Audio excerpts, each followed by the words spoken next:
Indonesia juga mendapat dukungan penuh dari seorang bernama Muhammad Ali Tahir.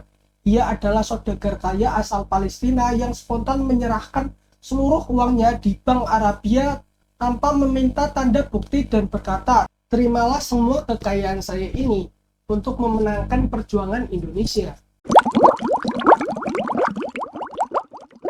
What's up guys, bertemu lagi dengan saya Besar di channel informasi yang bikin greget.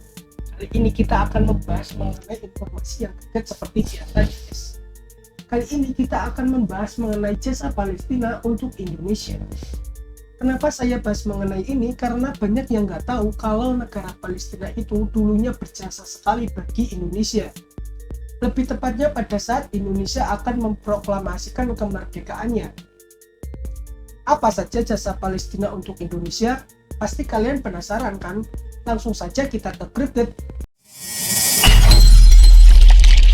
Soekarno-Hatta boleh saja memproklamasikan kemerdekaan RI pada 17 Agustus 1945. Tetapi perlu diingat bahwa untuk berdiri sebagai negara yang berdaulat, Indonesia membutuhkan pengakuan dari bangsa-bangsa lain. Pada poin ini kita tertolong dengan adanya pengakuan dari tokoh-tokoh Timur Tengah, sehingga negara Indonesia bisa berdaulat.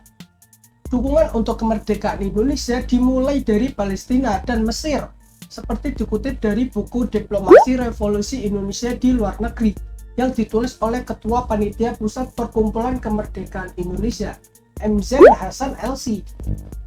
M.Z. Hasan LC sebagai pelaku sejarah menyatakan dalam bukunya pada halaman ke-40 menjelaskan tentang peran serta opini dan dukungan nyata terhadap Palestina terhadap kemerdekaan Indonesia di saat negara-negara lain belum berani untuk mengambil sikap.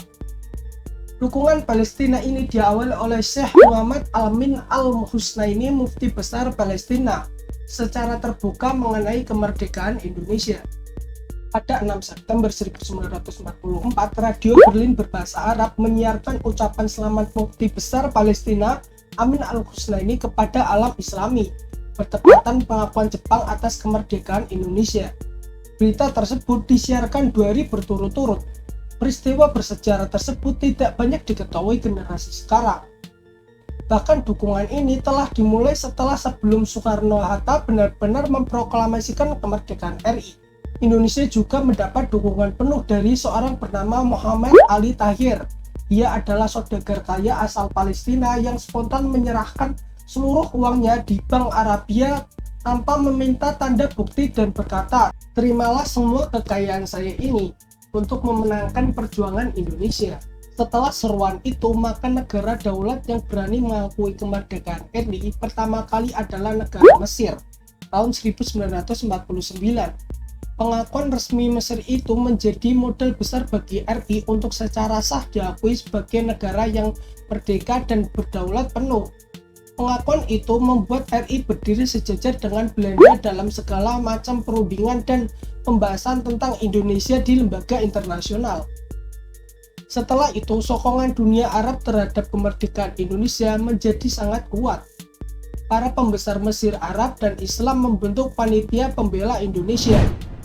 Para pemimpin negara dan perwakilannya di lembaga internasional PBB dan Liga Arab sangat gigih mendorong diangkatnya isu Indonesia dalam pembahasan di dalam sidang lembaga tersebut. Tidak sampai di situ, di jalan-jalan terjadi demonstrasi dukungan kepada Indonesia oleh masyarakat Timur Tengah. Ketika terjadi serangan Inggris atas Surabaya 10 November 1945 yang menewaskan ribuan penduduk Surabaya, sekitar 6.000 sampai 16.000 pejuang gugur dalam serangan tersebut. Demokrasi anti Belanda Inggris merebah di Timur Tengah, khususnya Mesir. Sholat gaib dilakukan oleh masyarakat di lapangan-lapangan dan masjid-masjid di Timur Tengah untuk para syuhada yang gugur dalam pertempuran yang sangat dahsyat itu. Yang mencolok dari gerakan massa internasional adalah ketika momentum pasca agresi militer Belanda pertama pada 9 Agustus, saat kapal Volendam milik Belanda yang mengangkut serdadu dan senjata telah sampai di Port Said. Ribuan penduduk dan buruh pelabuhan Mesir berkumpul di pelabuhan itu. Mereka menggunakan puluhan motorboat dengan bendera merah putih. mereka mengejar dan memblokade terhadap motor-motor bot perusahaan asing yang ingin menyuplai air dan makanan untuk kapal Volendam milik Belanda yang berupaya melewati terusan Suez. Kemudian motorbot besar pengangkut logistik untuk Volendam bergerak dengan dijaga oleh 20 orang polisi bersenjata. Namun hal itu tidak menyurutkan perlawanan para buruh Mesir. Kembali menunjukkan rasa ukhuwah dan solidaritasnya kepada rakyat Indonesia, rakyat Palestina berbondong-bondong membantu Indonesia saat bencana tsunami di Mentawai dan letusan Gunung Merapi di Yogyakarta. Rakyat Gaza menyumbang masing-masing sebesar $2.000 Amerika Serikat untuk korban tsunami dan letusan Gunung Merapi. Walaupun saat itu rakyat Palestina sedang dalam kesusahan karena dijajah Israel.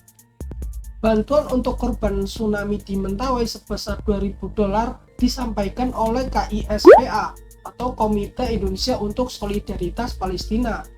Sedangkan bantuan untuk korban letusan Gunung Merapi juga sebesar $2.000 disampaikan lewat Yayasan Sahabat Al-Aqsa.